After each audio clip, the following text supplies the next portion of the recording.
This is Joe's Corner 76. I will be discussing the human condition. In order to change it, we have to be involved. Have you recently thought that Canada is undergoing changes that will forever destroy the Canada we knew? Are you okay with the changes? Or do you think we need to rethink what's happening and change it? I was and am proud to be a Canadian. I believe deeply in my heart we have a distinct Canadian identity. We built the country through hard work, fighting to keep our freedom, and a mutual respect for one another. We lived in harmony, respected the right of all to practice their faith, speak their mind without fear, live where they chose, a belief that Canada was a place to grow and prosper. The world admired our freedom to speak out, our free press, and most importantly, the right to change our governments by voting them out and not by being changed by military force. Our past governments in general tried to do the will of the people, manage the economy,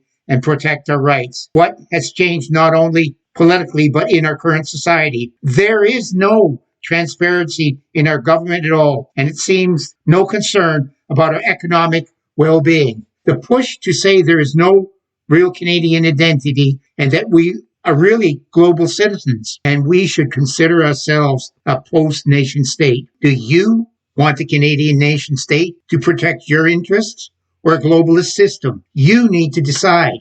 Canada was once respected for their peacekeeping roles, and we were also highly regarded on the world stage, and we were highly regarded as an honest broker in diplomatic crisis. Our Prime Minister Lester Pearson won the Nobel Prize for actions in the Suez crisis. Our allies trusted and respected us. The majority of our prime ministers were respected on the world stage. Look at what you now have. A photo op, not too bright, self-centered PM who does not relate to the average Canadian and who has an agenda that only suits him. The liberal cult and the so-called woke who are not yet awake to the reality of what is happening until it affects them. Then they will roar, but it could be too late. The government's economic policy is ruining the country. High government spending is fueling inflation, high interest payments on the deficit, which take away from the government programs, and no plans to cut government spending. The government's economic policies are like a penny, two-faced and not worth much. Do you want them to continue to govern? Canadians need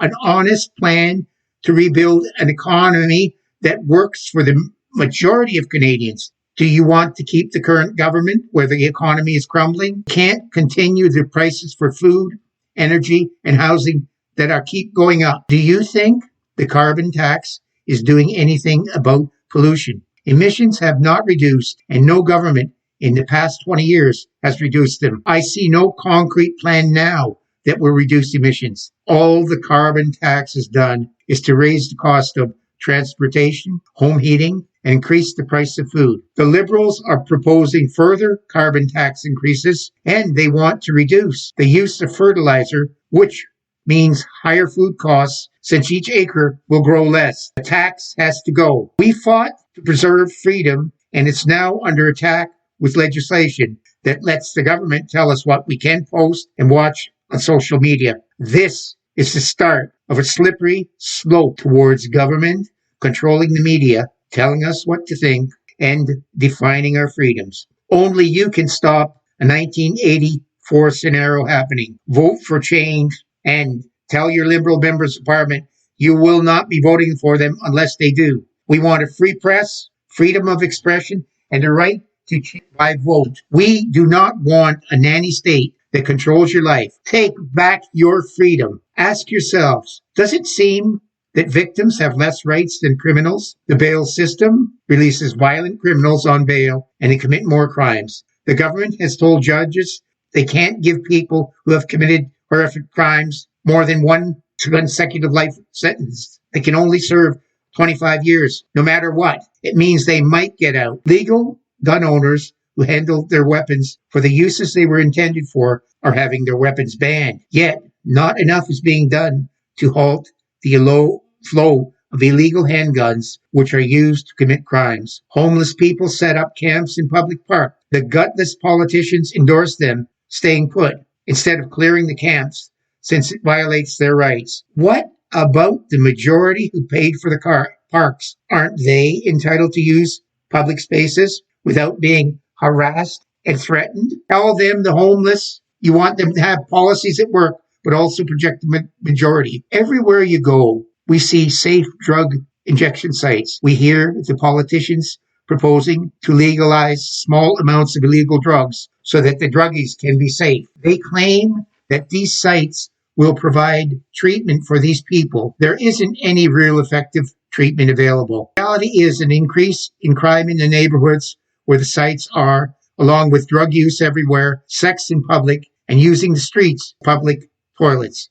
Again, the majority are ignored. Tell the politicians you want the sites closed, illegal drugs banned, and that drug users should be forcibly put into treatment. Rehabilitation is not happening with the present system. Universities were the bastions of free speech. Students were exposed to many different opinions and encouraged to think, review, and make judgments. Now, gutless university administrators kowtow to any woke group that says a certain point of view can't be heard. It could traumatize the students. What they really mean is that if you don't agree with them, you're wrong. Politicians should deny public funding for any university that denies free expression. Our military have a proud history of defending freedom and keeping the peace. The world recognizes that our troops are well trained. Why are we not supplying them with the planes, ships, and equipment to protect our coastlines, to show a strong presence in the far north, to protect our Arctic sovereignty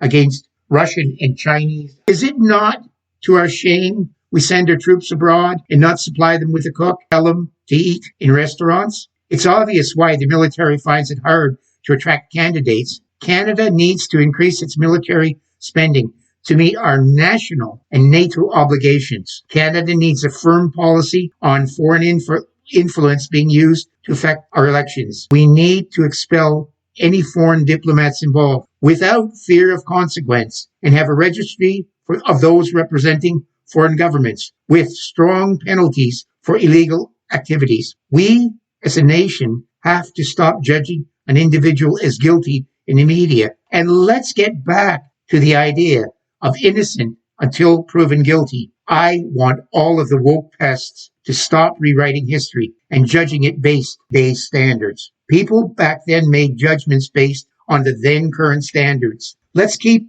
our statues and not try to destroy all the individuals, but rather put up plaques outlining the good and the bad. Are you as ticked off as I am with how they changed our passports and removed part of our history? Is this another liberal attempt to show we have no distinct national identity? Are you tired of the political activism of school boards who think it's them, not you, who should be raising your children? Do you think that their main job is to educate children with the tools to face the modern world? Do you not wonder why, with the constant increase in education spending, we have such poor math and literate skills? Do you want your children at an early age being exposed to gender identification and telling what they are? Stop pushing for gender identity. Little kids shouldn't be taught about sex, should be playing in sandbox. Teachers should never bring political agendas into the classroom. It's time